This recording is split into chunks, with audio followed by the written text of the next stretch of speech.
And go. Bebop, rap, dop, bop, ba. Scoodly boop bop dop. What's up? I'm Nikolai. This is Brian. Welcome to the Brothers Game Podcast.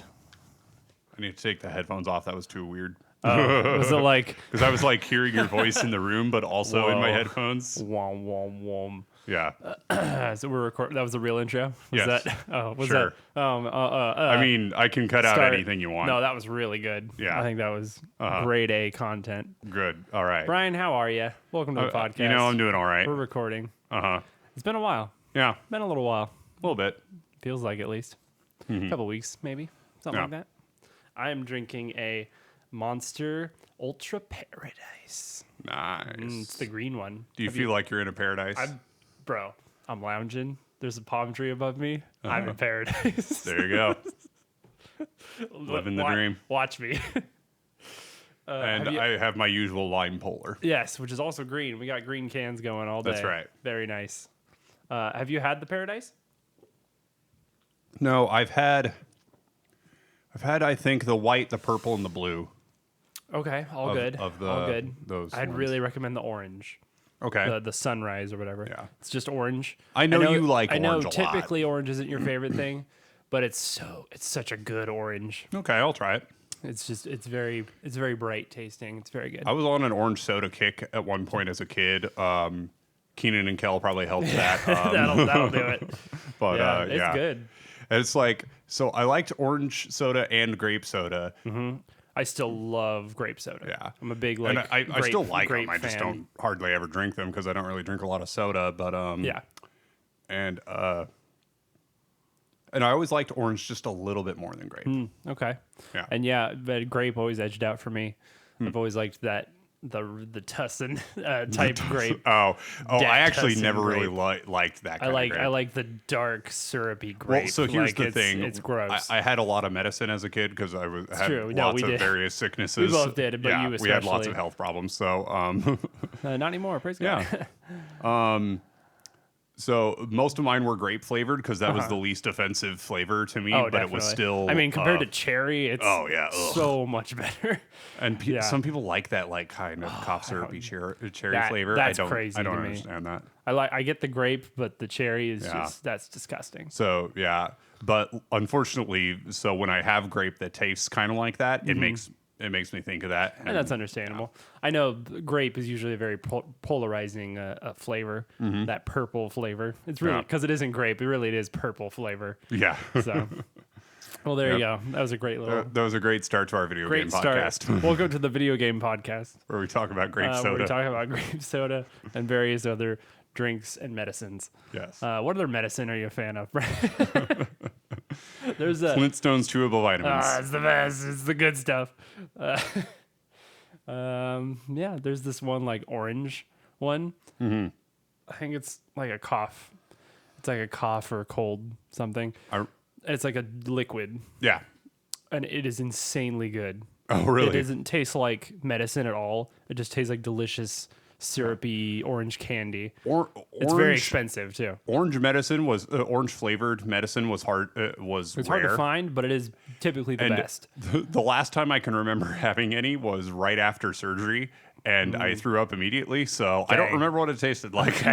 Well, there you go. That's fun. Have I ever had surgery before? I don't think I have.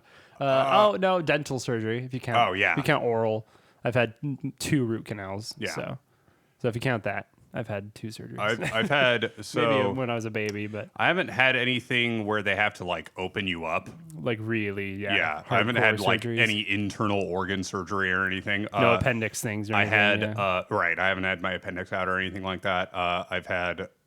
I had surgery on my chin twice, Yeah. I from- vaguely remember it. and they were both bicycle very related young, yes. accidents. But bad. Yeah. Yeah. The first one was before you were even born. That was I Yeah, I know that. Yeah, I wasn't alive for the first one, but because I got 14 stitches, and we were going over one of the speed bumps at a low park, and just yeah, the big white, those huge white ones, and ones, yeah. I had my little bicycle with training wheels on it, and I just face planted and ruined my favorite mailman shirt. Oh yeah, it's messed. It was covered in blood. It was just covered in blood. It's messed up. Yeah, the most. That was the I've- first time I got stitches, though. The only one time I've had stitches was when I was 2 years old and too young to remember it. So I don't remember it Oh at yeah. all. Oh dude, I have the remember that. eyeball Oh, thing. that I mean that's where that scar came from. Yeah. So yeah. It's very small, hard Uh-huh. to see now, but I only even know it's there because I know where to look. So yeah, exactly. And like the other time I almost got them, when I cut my thumb almost off. Oh yeah. Yeah, that wasn't quite as bad as what mom wasn't- did, but it was pretty bad. It was nearing as bad. Yeah. Yeah. It was definitely the most I've bled, probably, Yeah. that I can remember. So, and yeah, just barely didn't need stitches on that. So. Uh-huh. I cook for a living, so if anyone that doesn't know, so that was why. Definitely the worst knife cut I've had.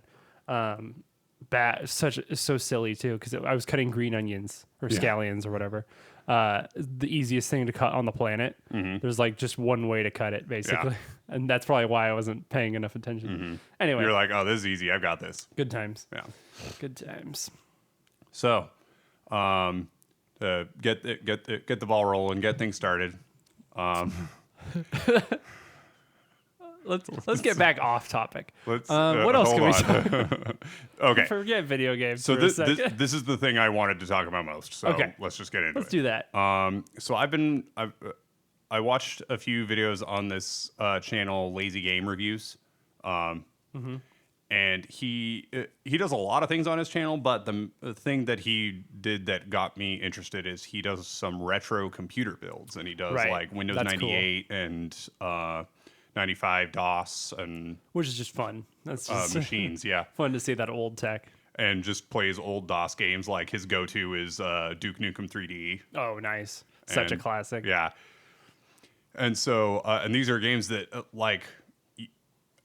any OS after 98 SE, you had to run in an emulator because they've stopped basing Windows off of DOS, off of the DOS kernel, starting with, well, I mean, they had Windows NT versions side by side with, I think, 95 and 98, but it wasn't until Windows XP that they just did NT kernel only and stopped doing Right, DOS okay. kernel OSs at all.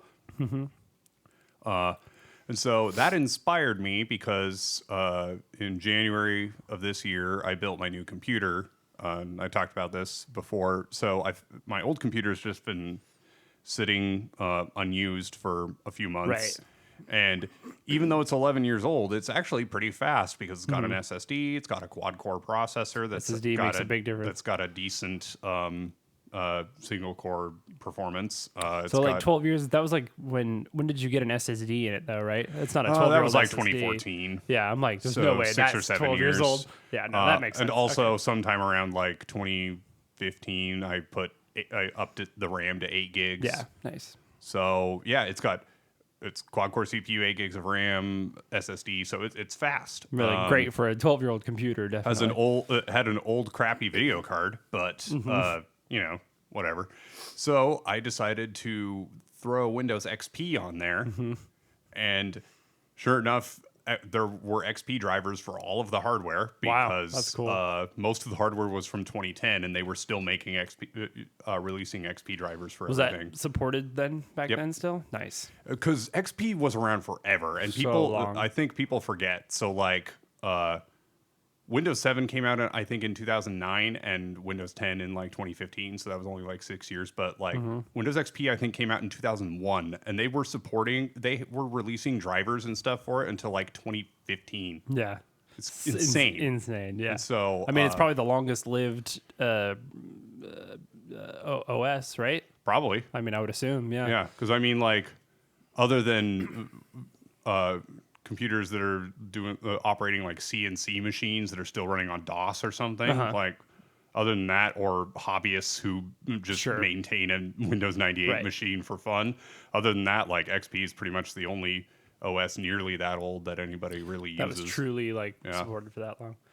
Interesting. But yeah, so I threw XP on it, got all the drivers working, and I installed all my old computer games. So I had the original Age of Kings, Age of Empires Yeah. 2, The old school with no one. expansions. That's like the actual disc you have, right? Still That's have the like- disc. That's very old. Yeah. And Age of Empires 1 Gold Edition. And then Star Wars Galactic Battlegrounds, Yes, Star which Trek I loved a Armada lot. 2, and Warcraft 3, which Nice. I think Warcraft 3 might actually still run on my OG. main computer because it's Probably. a lot newer than those others. And but yeah. And I had some fun replaying these old Yeah. games without any need to Great run RTSs. stuff in compatibility mode, without any need to do any weird graphics stuff. It all just ran perfectly the same way it did Was back it in fairly smooth? yeah. And also, you're this on is such better This hardware. is the fastest XP machine I've ever used Yeah, by far. I'm sure. Yeah, because it's like a 7 machine basically. Yeah, that's awesome. When I was I'm gonna take you off on a tangent. Okay. Just because I thought of this when you mentioned Duke Nukem 3D actually. Oh, yeah. But the old Doom, obviously. Yeah. Doom is one of the most groundbreaking, important games in video game history. I mean, just in One of the PC the gaming original especially. FPS. Yeah.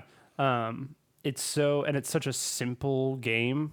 Like you can write it out by hand. Oh, and yeah. You could just make You Doom can run if it you on want to. anything. Yeah, it is so small and just easy to run. It's crazy. Mm-hmm. And so that's been a thing for a long time. Yeah. People making it run on just things that should not Like be able Samsung to Smart run Fridge a or video something, game. yeah. Exactly. So that was like a big thing, right? The smart fridge. They've taken it a step further. Mm-hmm. I read an article where a guy reprogrammed an IKEA LED light bulb to run to run Doom all on its own the entire game, and it's playable.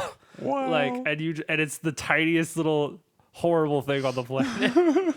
But that's how nice light bulbs have become, and also that's how easy it is to run Doom. Yeah. So I thought that was incredible, and went with this conversation. Yeah. So continue now. So out of these games, so I was really feeling Star Wars Galactic Battlegrounds. So Yeah, I that was played my that favorite. So a bit. that was and always my favorite RTS. Yeah, it I was like very Star Wars. nostalgic. Yeah, Um, I loved like the Sith temples and stuff. Yes. The architecture of the Sith stuff I thought and was also, really it cool. had a blend of original trilogy and Star Wars Episode 1 music. Yes. And so it had some of the There was best. quite a bit of Episode 1 influence, right? Yeah. Couldn't you play as the Gungans? Yep, and Yeah. the Naboo. Yeah, and the Yeah. Naboo. I mean, yeah. But it was like a blend of those and the original trilogy. Mm-hmm. So you got, which those 4 are my favorite Star Wars movies. Exactly, So yeah. So perfect. so it had the best blend in my opinion for me for It's like music and It came out at a aesthetic. time that was made for you. Yeah. Like, because you had already played Age of Empires, I'm guessing, Yeah. and you liked those specific movies. It was just like Yeah. that time of year, that at your age, it was just like the perfect game for you, really. So like not to get too sad, but that was kind of like one of the worst periods of my life was like 2001 to 2003.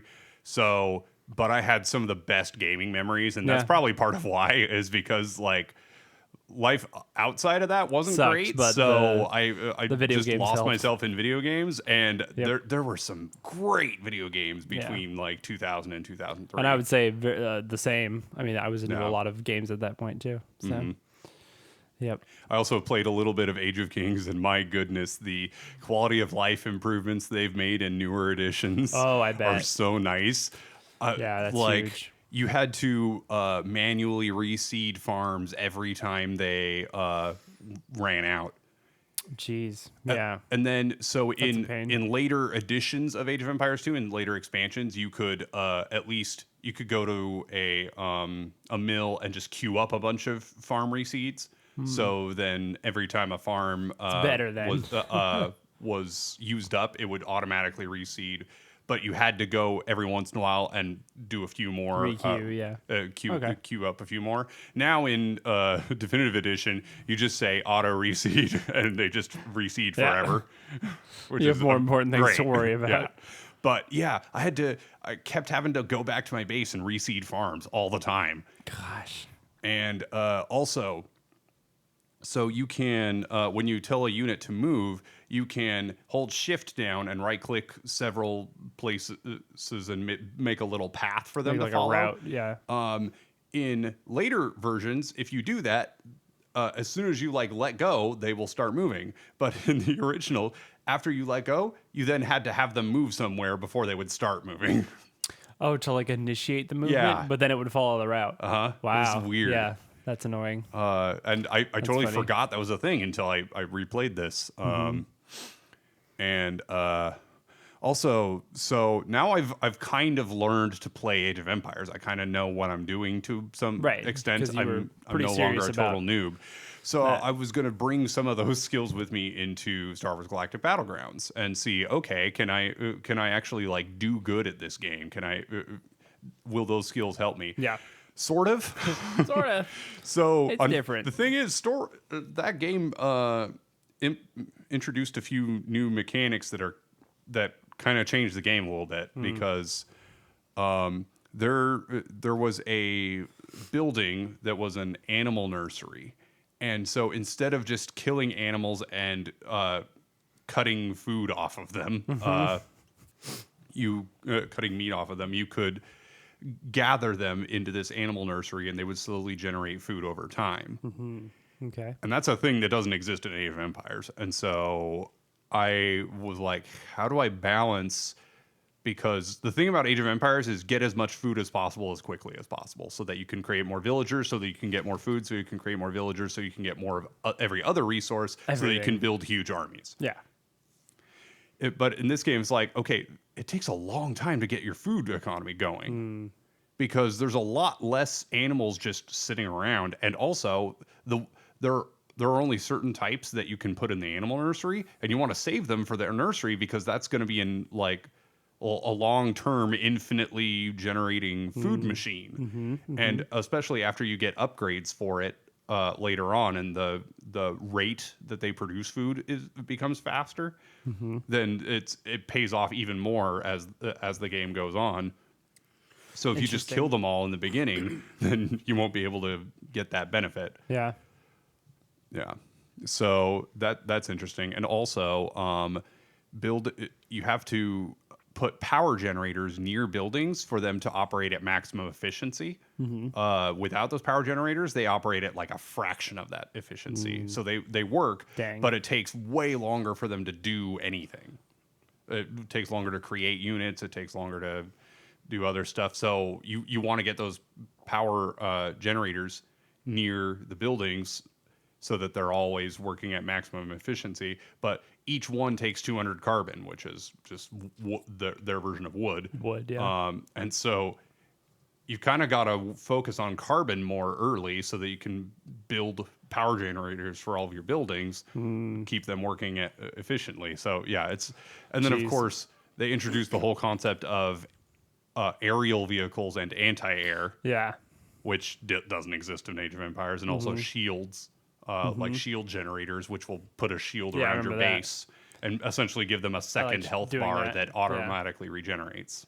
I played as the Empire. What I do every time is I just play as the Empire and I build AT-AT walkers. Nice. Because for one thing, it's awesome, and for another, they're actually really effective. Yeah. Nice.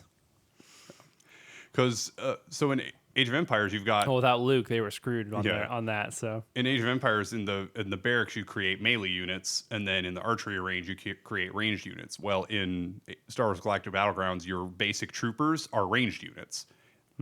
That's cool. You actually have very few melee units in the game. You have what are called pummels, which are basically rams. And then there's a C version as well. That's like a C ram. It's interesting, and it does physical damage. I guess it's going to be the equivalent of the fire ship in Age of Empires, where they shoot like the Greek fire, but I think it's shorter range even than that. I'm not sure. Anyway, yeah, it's very different. Yeah. Yeah. So my skills did not exactly transfer over, and beating an enemy above easy was difficult. So it's a pretty different meta, basically. Yeah. Yeah. So which is kind of nice that it's not just a reskin of Age of Empires. But so now, one of my favorite RTS games of all time. So first of all of these games are RTS games. So this has just become an RTS machine. Pretty into that though at that age, I guess. Yeah, that's just it's the year that I just got introduced to a bunch of them all at once. I think the first one I got introduced to was Age of Empires, and then also Star Trek Armada 2. I got introduced to the two of them at the same time by the same friend in middle school. And then we were at our youth It's group like a at youth church. event, right? Yeah, at our youth group at church, we did a gift exchange, and one of the gifts was Star Trek Armada 1. Yeah. Gosh, who brought that? Must have been like Nash or something who No, brought that. well, it was Kyle Stevenson. Okay, so, so that group. That was back when we had a nerd group at church. Yeah. Now the nerd group is me and Brian. Yeah. So I guess Tim is part of that. But Yeah. anyway, hi Tim. He's probably listening. Right. So Star Trek Armada, I played that. So it wasn't 2, which is the one my friend introduced me to. Mm-hmm. But I played the heck out of this game to the point where the disc was so badly scratched it wouldn't play anymore. It's crazy. So I found a Star Trek Armada disc on Amazon, so I bought it, and it got to my house, and I tried to play it, and it was just unusably slow. The game runs. It's not a problem with the disc, I don't think. It's just it's unusably slow. For some reason, everything is it's not super set slow. up. And then depending on whether I use the ATI card or my NVIDIA card, because I have 2 really old cheap video cards. One's NVIDIA, one's ATI or AMD, whatever. It was ATI back then. Depending on which one I use, they both have a lot of problems that make the game totally unplayable. Dang.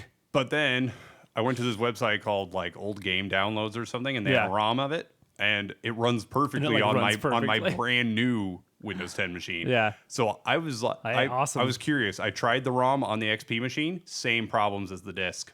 So it's totally like a driver thing. Yeah, or it's just something. totally the machine. So weird. Clearly, yeah. And it's not that it's too new because my brand new computer runs it great. Yeah. So yeah. Interesting. And I'm running it in 1080p, which I'm pretty sure the developers never thought was ever going to be a resolution that game You're like, could run man, this looks like crap.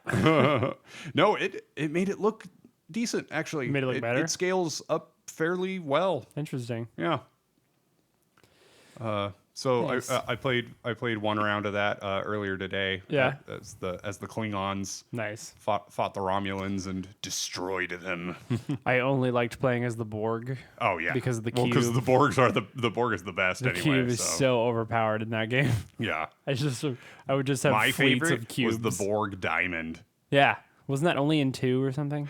Maybe. No, I think I it don't might have been remember. in 1. I don't remember. And it had this like purple beam that it would shoot that would chain enemy ships. And so I'd get like 5 or 6 Borg diamonds, and I would have them all concentrate on one ship and use that move, and it would take out almost the whole fleet.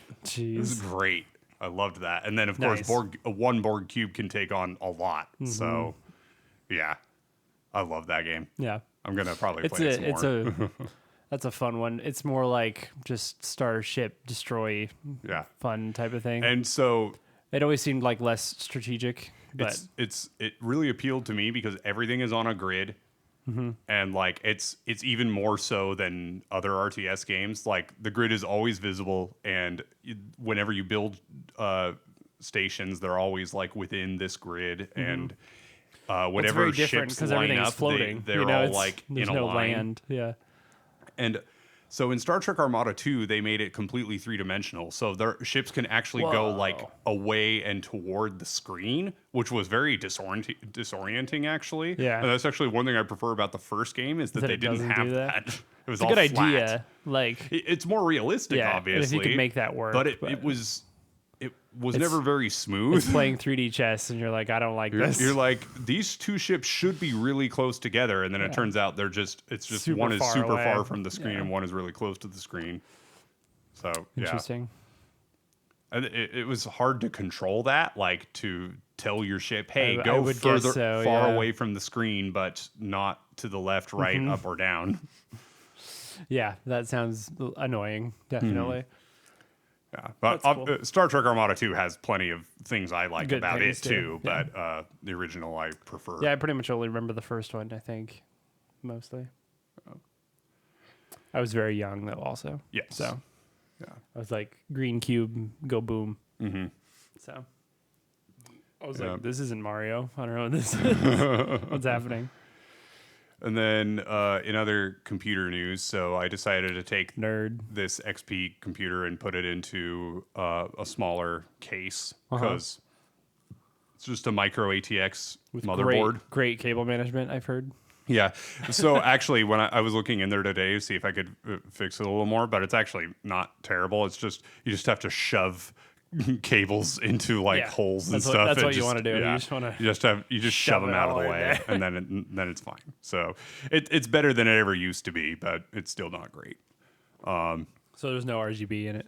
Then No, there's one. It's is? the only it's the only computer I've ever owned that has any RGB. It has one RGB fan in the front. Nice. So yeah. That's So now what color now is it's a it set gaming to? machine. It's blue. Of course. I don't think it's addressable, so I'm pretty sure it's locked blue. It's just locked So, in. Okay. That's funny. Yeah. But yeah, and so I took my old case and so I've talked about my whole fiasco with the Dell computer and all the workarounds I did for that. So I decided to just cannibalize it and took most of the parts out. So I've had a different Dell Optiplex that I've been using as our TV computer. Yeah. Works pretty well for that. And it works great for you that. have Linux running on that, right? I did for a while, but I finally got tired of dealing with stuff, and so I put Windows back on it. Yeah. Which I'll get to that in a second. But this one Dell I bought that I had all the problems with, it had 16 gigs of RAM, so I took all the RAM out of it and put it in the TV computer. Good sticks. So now it's got all the RAM it could ever possibly need and then some. For streaming from Disney Plus. Yeah. Pretty good. Yeah. But so I had a perfectly working Core i7 CPU in this computer and Sweet. 4 gigs of RAM and a perfectly working case. So I decided to buy a motherboard that went with the i7, and I went with like the top of the line SKU for that era because it's a 8-year-old motherboard. Yeah. So even top of the line, it's going to be Was nothing. fairly cheap. Yeah. So this was like $150, I think, maybe. Nice. Probably not even that much. Like $130 or something. And then I got a nice Noctua air cooler for the CPU, bumped up the RAM to just 8 gigs, and it is now my Linux machine. Okay. So I've always I like the concept of Linux. Yeah. And there have been multiple occasions where I've decided I'm going to try to switch to Linux. I'm going to go hard into it. Try to make Linux my main desktop. Yeah. I've tried it with Ubuntu and a few other options. Yeah. And it's funny because at first it's great. At first everything works really well. It has a lot of the stuff that I have to download third-party apps in order to do correctly in Windows. It has built-in stuff that works just as well or better. And then I always run into something. You run into something. Something that is a deal breaker. Yeah. And it's been different bad. it's been a different thing every time. Yeah. It's the experience varies quite a bit. And I always wind up doing something where I'm in the terminal, I'm trying to follow a guide online, and they have left out about 20 steps Yeah. on how to do whatever it is I'm trying to do. It's like they assume you've done it before or something. It's like, it's okay, really crazy. why do you have these steps that most okay? So sometimes, if you're using Linux, you might want to compile a program from source. You download the source files. You do cmake, make build, and it compiles it and then basically installs the program from source code. And a lot of people, I don't know how many, I don't know if it's really a lot, but plenty of people do that as that's how they use Linux. They don't use package managers. They just grab source code and build it, and might even take stuff out of it, change it a little bit before and change they it a build little it. bit. Tim, Sure, I'm sure Tim did would do that a with lot, Gen 2 Linux. Yeah. But he's smarter than us. Yeah. So. But I'm like, okay, if somebody knows how to build a program from source, they probably don't need these steps. but they do need a list of all these dependencies that you left out. And I get it. So I get into this dependency loop of I can't install this because I need that, and I can't install that because I need this. And so, but once, and so that's one thing that I run into with Linux. And then also Ubuntu is just terrible, and I don't know why anybody likes it. It's my snap. least favorite Take that. Linux distro. Take that, Ubuntu fans. It's like they Unsubscribe took from us. Debian, which is actually a pretty decent Linux distro, and then neutered it to make it more user friendly, and just did so in the worst way possible, I think. But yeah, whatever. So for a while now, actually, so the first time I used Linux and actually enjoyed it was CentOS, which is based on Red Hat.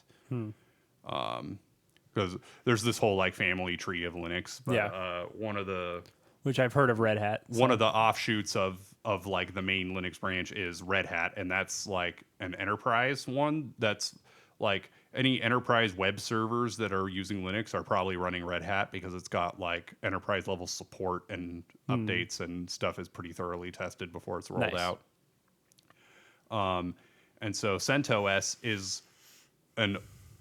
uses like an older kernel and an older package list. So it's like the free version of Red Hat, and anything that is available on CentOS has already been like stable in Red Hat for at least like a year or something. So, okay. So it's super stable. It's supposed to be thankfully, really because, safe, basically. Yeah.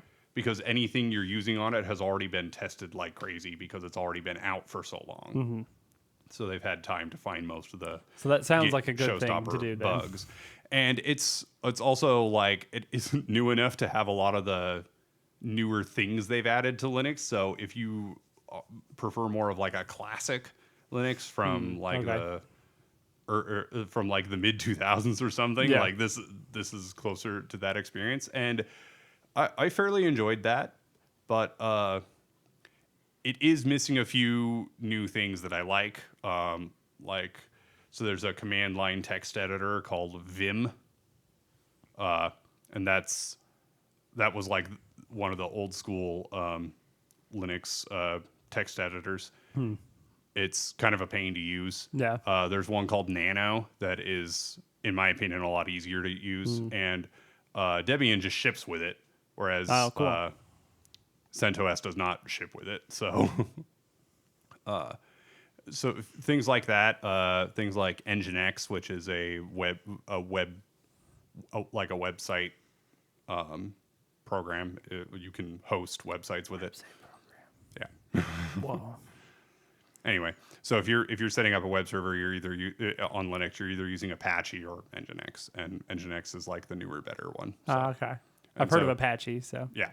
And so that's what got me to switch out from CentOS to Debian was the fact that it had like Nano Mostly and having Nginx Nano and a few, yeah. few things like that. But and then so the other day I was I've been running Debian on that on the TV computer. yeah. For a while, there was only one thing that was annoying about it, and that was that it would lose the HDMI output every once in a while, and you had to restart the computer. I mean, there was probably a service or something you could restart that would bring it back, but I could not figure it out, so I just rebooted the computer, and then that usually fixed it. But then, so if it ships with a specific version of Firefox called ESR, or Extended Support Release, it tends to be... Like CentOS, it tends to be an older, more stable... Old, stable stuff, yeah. Less frequently updated version of Firefox. But because of that, sometimes websites will be like, oh, you're using an outdated browser. Yeah. You can't visit this.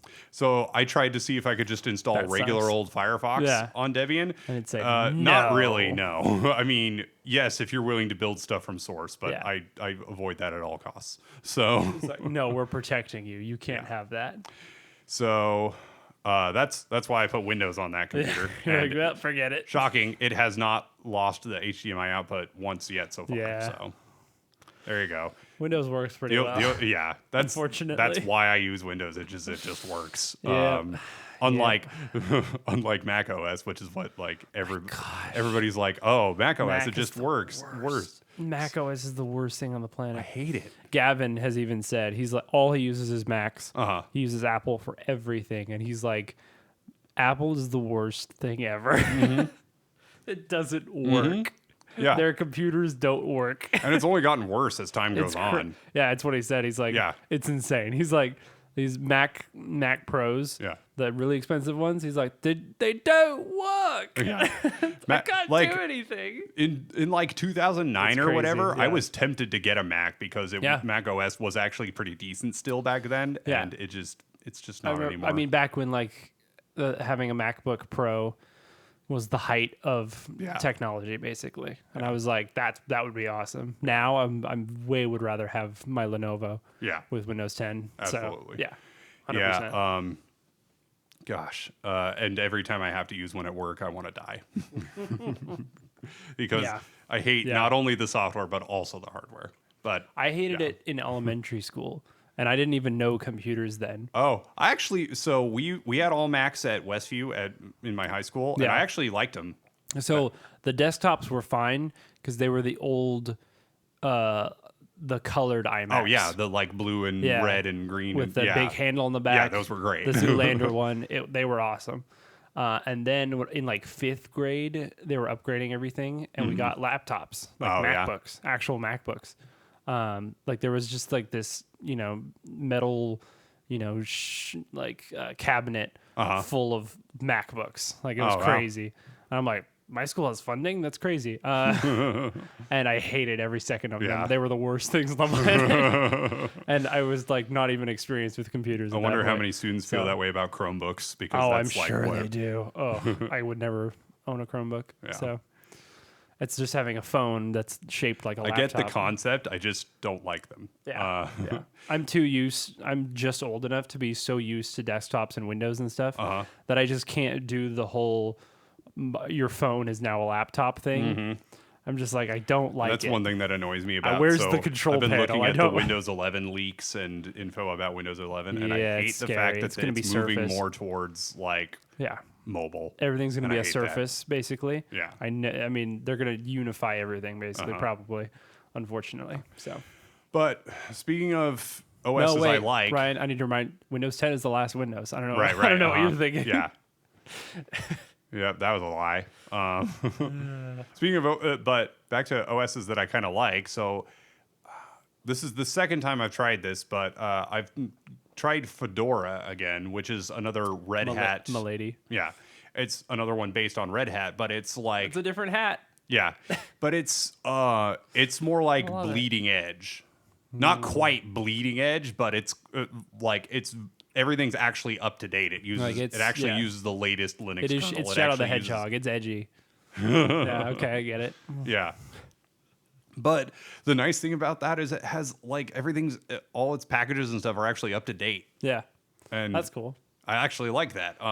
It's like the new hotness, yeah. It's like you're trading a little bit of stability because you're using the latest stuff. Right. I'm not using anything pre-released because that's just stupid. You could update it one day and then nothing works, which is always the possibility, unfortunately. I mean, the drivers so far seem stable, although my desktop environment gives me a crash error every single time I log in. So nice. There's that. Stable as could be. Yeah. And then with Linux, there's the OS on the back end, but there's also the desktop environment, which is a totally different thing, and that's actually independent of which Linux distro you're using. So like, there's GNOME, there's KDE, there's Cinnamon, there's XFCE. Cinnamon. Yes, Cinnamon happens to be my favorite by far, mostly because it looks a lot like Windows. Nice. Like a lot like That's Windows. Funny. Like KDE was meant to be one that looked kind of like Windows. Cinnamon looks way more like Windows. It has a start menu. Nice. It has a taskbar. They know what the people want. Yeah. And it's spicy. Yes, and it's spicy because it's cinnamon. But yeah, running Fedora with Cinnamon has been nice. Cool. I have gotten just about all of my programs that I like to work on it. including Reaper, which is what I'm recording with right Which was now. what we're recording with. I mean, it's on a Windows laptop. It's not on my Fedora course. machine. But but it is working on there. yeah, Reaper works. That's cool. Without crashing, without weird driver errors, without any setup that is like non-standard. Like just weird. It just Yeah. worked. Just Which installs. was Yeah. a nice change for Nice. for Linux. Steam runs on it without Nice. using Wine. Nice. Obviously, there's a lot of games that don't run on it Yeah. because They have to they be only really specifically- work on Windows or Mac, running yeah. through Wine on Linux. Yeah.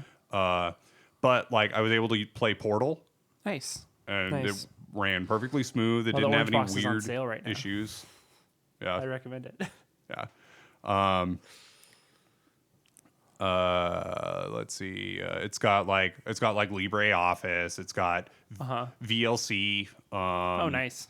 Qubit torrent. It has a modern version of Firefox. It has The good stuff. yeah. Yeah. There was only one program that I wanted that I couldn't get. No. I wanted a GUI, like a graphical interface that I could where I could look at like CPU temp and like resource usage and stuff like that. And I wanted this app called Hard Info, which does all that. It's a Linux application, but you can't just get it through the package manager in Fedora. If you want it on Fedora, you have to build it from source. Yeah. So I was like, You're like, eh. okay, I'm going to try this time. Like, I've tried several times. Every time I get to this point where it's like, okay, I'm gonna build I from have to build source. something I'm from gonna do source. And of course, Yeesh. I was following some instructions, Yeah. and so I go to like Just step error 3 after error, and yeah. it just doesn't work. And so I'm like Googling the errors, like why isn't it working? And it just turned out there was like a whole bunch of packages and dependencies that I needed that they just assumed I had already or something. Weird. So Yeah. once I installed all of the random dependencies, which took a while to find, Dude, when these it worked. when these websites have these program zips, like here, download this, and it's just like, but it's like they left out half the stuff you need. Yeah. It's like I get that this is the new one, but I don't have the old one. Yeah. Can you make like an all-in-one thing here? Yeah, right. Like you don't have to purposefully make it that difficult. Yeah. I just don't like that they write instructions with the assumption that you are a Linux Right. expert. Right, that too, definitely. I had an issue with I was trying to get a 3DS emulator to work, which are very complicated. That is Yeah. not just to install and open emulator. Yeah. And so I tried a couple times and I couldn't really Yeah. get it to work smoothly, at least. I got it Yeah. to run a game terribly. Yeah. So I was just like, I don't need it. I haven't tried a 3DS emulator. Yeah, that's I've the tried, issue. Yeah. Plain DS I've tried a ones, regular DS there's one. great but, DS emulators now. Desmumi. Des Mooney's great. Yeah. Yep. I have a great one on my phone even now Mm-hmm. because DS emulators have gotten really good. Yeah. But yeah. I actually do own most of the games I have ROMs of. Just Oh, me too. Most all of them. Oh yeah, most of them it's just like a way I to don't play it on my intend to computer. ever. I don't intend to ever buy Pokemon Diamond or Pokemon Black. Right. So those are two ROMs that I have So that I don't own. That's But, what I've been playing mostly and Yeah. wanting to. I was going to mention it even. I don't think I mentioned it on the. I think I mentioned last episode that I was playing Pokemon White on my phone. Right. That I'd started it and was really enjoying it for a while. I was like, man, I'd love to. Like, I hate playing things on my phone, and even though I have a great 8-bit do Bluetooth controller that works great on my phone, it's still just like I'd much rather actually have this on my 3DS. Yeah. And so I scoured the internet looking for authentic cartridges that weren't $150. Right. And I just got lucky on eBay. There was a guy who had one. It was like $50, I think, with like $5 shipping. Pictures looked really good. It looked like just some random guy, who Yeah. had their game that they were selling. And it wasn't just an SD card with a ROM Exactly. on it. There's a lot of those. It's like, Yeah. oh, here it is for only $20. It's like, yeah, there it is. And so I ordered it, hoping that it was real. I mean, it said authentic on it. And it arrived, and it's like gorgeous. The cartridge is in great Nice. condition, runs perfectly fine. on the 3DS. So, and it is just cartridge shaped.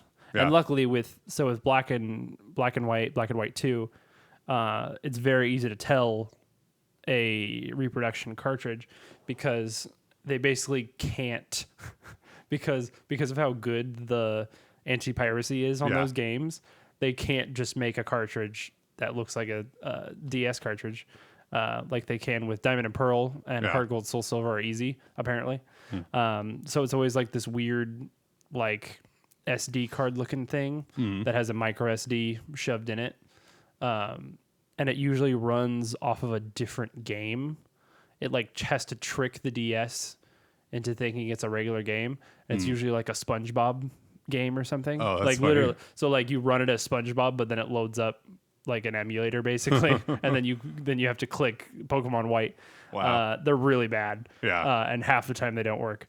So that's why I really wanted a legit cartridge for that. Right. And yeah, but I have one now and it works great. So, I'm gonna be playing that soon. The reason I'm not is, something I also mentioned on the podcast because last episode I was mashing, my DS the entire episode. Right. Trying to get Rowlet. a shiny Rowlet in Pokemon Moon. Update on that. Guess what? I still don't have it. After attempt 3015. I've been at this for weeks, off and on, just like when I have free time or while I'm watching something, I'll just be sitting there mashing on it. And it's such a pain, dude. I'm getting pretty unlucky, honestly. Yeah. People usually get it in the 2000s, from what I've seen, from what I've read. So I'm not giving up, but I'm taking a break from it. I'm actually just playing video games that I like instead for a little bit. Yeah. So I probably will be playing Pokemon White here pretty soon. But I actually also ordered something else yesterday, I think, or something. I looked it up. I looked up how good reproduction cartridges are for Heart Gold and Soul Silver. Yeah. Because I really want to play those because I mean a lot of people have said that they're just the best Pokemon games. Basically, but they're super hard to find. They're real ones, so right? expensive. They're at least $100. Wow! Like you are not going to get it for less than that, and even 100 is a good price for it. I think Soul Silver especially is expensive. It's just a little more expensive. But I found a Heart Gold repro for $15. Oh, nice! And from a seller with decent reviews. And in general, people say they work fairly well for a reproduction cartridge. Sometimes they just don't work at all. But it's always hit and miss with those, unfortunately. Yeah. But I'm going to give a shot. They do returns at this seller. Oh, I tried to go with a good seller that does returns and stuff. So we'll just see what happens because I'd love to play those. Not on an emulator. Yeah. And I don't feel bad getting a repro of something like that. It's like, listen, if I could get the real game from Nintendo for $50, That's the thing is I would happily absolutely would give the publisher money for if Nintendo just sold it at original retail price for 40 or 50 or whatever, I would happily buy it. Yeah. But they aren't. So I'm gonna I'm gonna buy the repro. So we do what we gotta do. Yeah. A lot of DS and GameCube games are just like that. You're gonna have to, emulate it or something because they're just impossible to get. Yeah. So, unfortunately, I probably won't ever get White 2 unless they re-release it somehow because those are probably the most expensive Pokemon games I think ever. Interesting. I think the cheapest one I've seen was like $135 or something. I don't think they were super popular.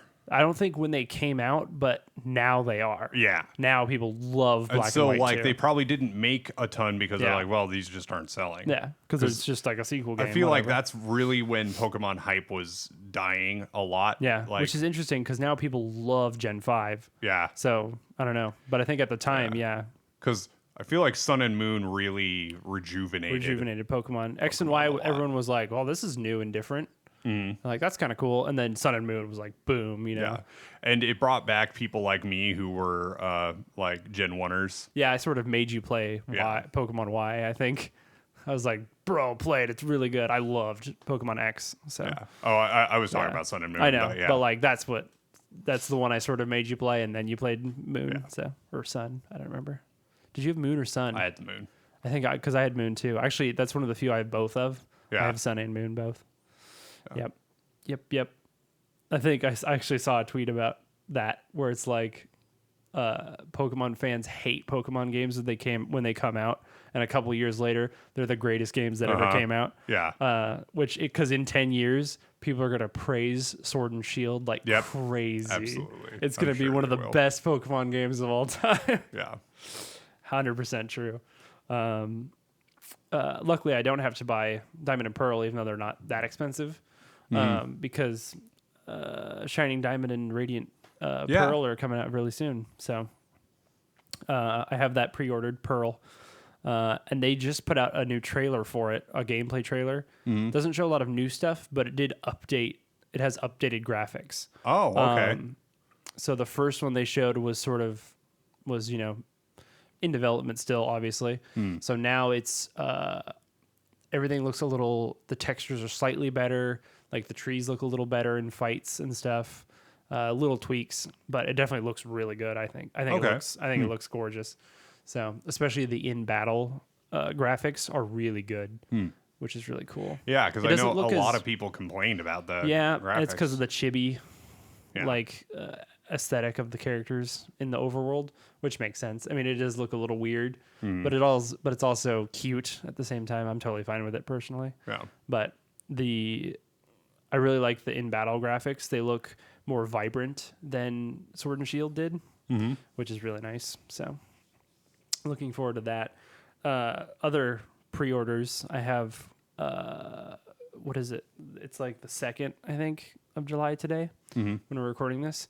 And so in like 2 weeks, Skyward Sword HD comes out. Oh, nice. Which I'm so hyped for because I had it pre-ordered like when it was first announced, but I also snagged the special edition Joy-Cons that are coming out with it that are modeled after the sword and the Hylian shield. Oh, nice. And they just look gorgeous. They look so good. So I'm going to be getting all that soon. They just put out a new trailer for that today, showing quality of life improvements for the game. Most of that being Fee doesn't interrupt you all the time now. There was that whole thing where she would tell you your Wii remote batteries were low. It was pretty constant that she'd pop up, and it was unskippable. Like she would just pop out and would talk to you, and you couldn't really stop it. So they've really pared that down. It was literally the hey listen thing, except it would literally stop gameplay. Yeah, and she'd pop out and talk to you. Other little things like when you the same thing happened in Twilight Princess. If you save and quit the game and then you reload it again, if you pick up an item, even though if you've had it before, you hold it out and it gives you the description as if it's the first time you got it. Oh, weird. Even with like a green rupee or whatever. Oh, wow. Which is super annoying. Uh-huh. So they got rid of that. They fixed that. Only the first time ever you pick it up is when that happens. So stuff like that, which is really cool, I think. I think that's awesome. I mean, I loved the game originally. I'm one of the few people who loved that game. And, And the fact it has, button controls now, people are very excited. So, yeah. People say it's not worth $60 because it's a port. I think that's the stupidest argument on the planet. Of course it's $60. What are the What are they going to charge you less than that? I don't know. It doesn't make any sense to me. Especially if they've done actual work on it. Yeah, and they've done quite a bit. It's quite a bit different. All they did was the bare minimum to make it play on the other hardware. Exactly, which Nintendo has done. Like the Mario 64 port, in the 3D All Stars, is literally just cut and paste into the Switch. But also, it was 3 games for only $60. So they're totally worth $20 each, those 3 games. So that makes perfect sense. And then the stupidest argument ever is this new Metroid game, which looks incredibly good. Graphically, just looks like amazing. But it's 2D, like it's just like classic Metroid. And there's like articles now and people like complaining like is a 2D game worth $60. Wow. And I'm like, what are you talking about? as if the number of dimensions has anything has to do with the anything to do with price. it. Like, that's like saying that a 3D game is inherently better. Right. Like, and it's just inherently worth more money because it has more dimensions. Like, I don't know. That's really weird. I don't know to about say. you, but I've spent far more hours playing 2D games than 3D games, and even also, as an adult. they release 2D games all the time still. Yeah. Like, it's not like it's, they're brand it's new not ones. that So, yeah. new. Very strange thing to say, I think. Mm-hmm. But whatever. I pre-ordered that as I kind of went on a pre-order tear with this Nintendo E3 thing. Especially because they don't charge you until the game comes out. I don't think we talked about E3. We haven't really at talked all, about so. it. I will mention the other Nintendo things because Nintendo by far destroyed E3. The other things. The only other thing I would care about was Elden Ring was announced. Okay. Elden Ring is from Software. Okay. So it's the new Dark Souls Bloodborne game. Right. Okay. And it just looks incredibly cool, very magical, very dark. It reminds me of Bloodborne, but it's definitely its own thing still. And people are losing it over that because that looks pretty sweet. So obviously that's going to be a big deal for PS5 and Series X and stuff. So someday I might get that. In 10 years when I get a PS5 maybe. Yeah. Because they're still impossible to get. Speaking of PS5s, Yeah. FF7 remake, the next chapter, PS5 exclusive. So, Bro, it's so yay! messed up, dude. So I get to Integrate. wait until a PS5 becomes a thing that is obtainable, Remember that really and cool then thing? build it, buy it, No. and then hope that I can also get Freaking FF7 remake, insane. like the original, onto the PS5.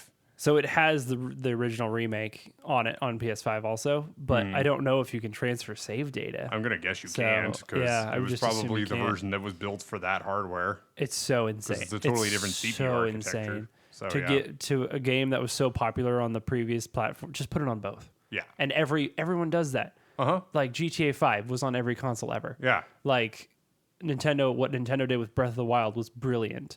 Wii U was still popular enough. Like we're gonna put on the Wii U and make it a launch title for Switch. It wasn't even a launch title, I think, for Switch. Actually, I think it was a little after. I don't remember.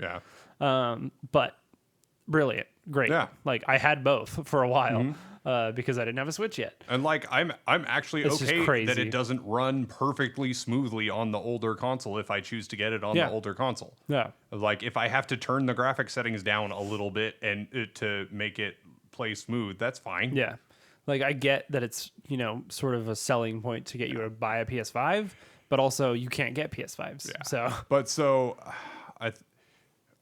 I am I'm hoping that you can play this chapter as a standalone game and don't have to rebuy FF7 remake on PS5 I don't to play think it. so because I think it is its own separate thing also. Because if that's the case, then at least when I one day get a PS5, I can kind of treat it as just a completely new separate playthrough. game, just like the difference between like Kingdom Hearts 2 and 3. Right. Like obviously Kingdom Hearts 3 wasn't available for PS2, and Kingdom Hearts 2 was. Totally. Even though there's a huge gap in time between them. Totally. I can be like, okay, I'll play Kingdom Hearts 2 on my PS2 and Kingdom Hearts 3 on my PS4. Except I have the Story So Far collection, so Yeah. But it's like it sucks too because I just love Yuffie. Yeah. Yuffie's like one of my favorite characters in Final Fantasy. So but whatever. It's stupid. Yeah. Really quick, Nintendo stuff. Obviously I mentioned the Metroid game. It's called Metroid Dread. Which was teased in like Metroid Prime 3. Because it mentioned there was like a log that mentioned the Dread project and stuff, yeah. which is really cool. Like Metroid Dread was a name they tossed around for like 15 years, you know? So really cool that it's actually coming out, and it has a very alien vibe to it, which Metroid always has because it's sort of based off of Alien. But there's these giant robots that remind me of Gladys a little bit in shape and stuff, but they are unkillable to Samus. At the beginning, she is not nearly strong enough to defeat these things, so it's sort of more like a run and hide type of thing, and it's like really suspenseful. And I'm like, that's messed up. I love that. Yeah. So there's a lot of things that look really cool about it, and it is 2D, but there's really cool 3D sequences where the camera sort of turns in and it sort of becomes a cinematic thing, and it like looks really cool. So anyway, it looks awesome. The other two big things for me was WarioWare. There's a new WarioWare game. It's called like Get It Together or something. I'm super excited. I love every WarioWare game. I still break that on my SP all the time, the original, just because it's so playable and fun. In this one, you actually play. Normally, it's just like the A button does something, right? Or whatever. In this, you're actually controlling the characters in the mini games. So Wario does specific things, like he'll fart on something or whatever. Mona has a specific power. The DJ guy has a specific power. So it's sort of a different take on it, just to make it different, I think. But just looks like classic WarioWare dumb fun. So that'll be awesome. The biggest thing for me was Mario Party Superstars. This looks like this is going to be the best Mario Party game ever.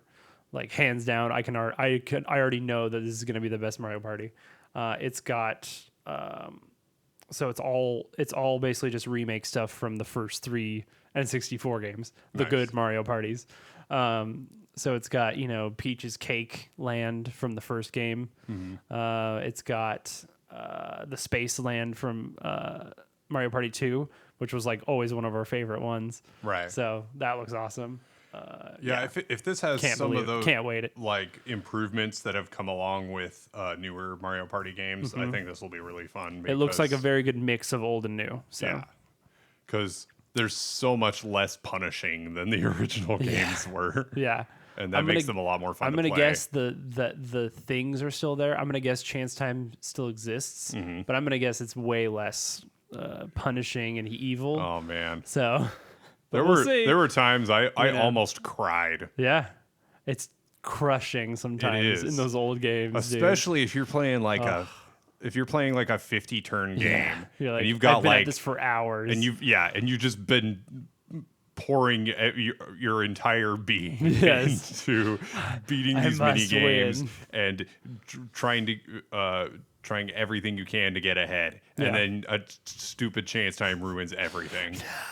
It's like, give 3 stars to this one person. Yeah. It's like insane. Give all of your coins to switch else. Star amounts switch or whatever. the number of crazy. But graphically, it looks like the best Mario game I've ever seen. Oh wow. It looks gorgeous. Colors are super vibrant, awesome. They showed great classic mini games like the hexagon one in the water, where like the colored hexagons rise. The Shy Guy flag thing, the A&D flag game. Like the bouncy ball one where you're like walking on balls and you're like bumping into bumper balls. Bumper balls. We played that all the time. One of our favorite ones. That's in there. I think there's over 100 mini games. Like it's tons of mini games. So anyway, it is 1 to 10 dice blocks are back. Like the original 1 to 10 dice blocks. Nice. I think it has a larger roster of characters, so it has like the more like Super Mario Party. Anyway, overall looks amazing, and there you go. Those were the big reveals for me. Obviously, Breath of the Wild 2 had some new footage, and it looks insane and awesome and gorgeous. It's like there's not quite enough to really know what's going on, but it did show his arm. His arm is kind of messed up and like almost looks corrupted or partly mechanical. And this is a sequel to the original Breath of the Wild. I don't know what happens to his hand, but it's interesting. And his hand is what does the powers. Oh, okay. So it has the powers of the Sheikah Slate, basically, in his interesting. hand. So it's interesting. And there's a part where he goes through a wall. So that's cool. So that's a mechanic. And there's a lot of sky islands. So there's some sky exploration. That'll be really cool. So there you go. Still don't know the subtitle of it. Still just Breath of the Wild 2. So we'll see. And yeah, that's all I got. Cool. My monster's almost gone. Well, it's as good a time as any to end it. Mm-hmm. Thank you, everyone, for listening. Thanks for listening. Pop us a comment, would you? Give us a subscribe on the YouTubes. Go follow us on Twitter. Oh, what? We have a Twitter? Mm-hmm. I retweet stuff all the time. Yeah. It's at the Brothers G Pod. Yep. G stands for game in that scenario. Yes. But the Brothers game was taken. So there you go. There you go. There you go. Thanks, guys. We'll see you later. All right. Bye-bye. Bye-bye.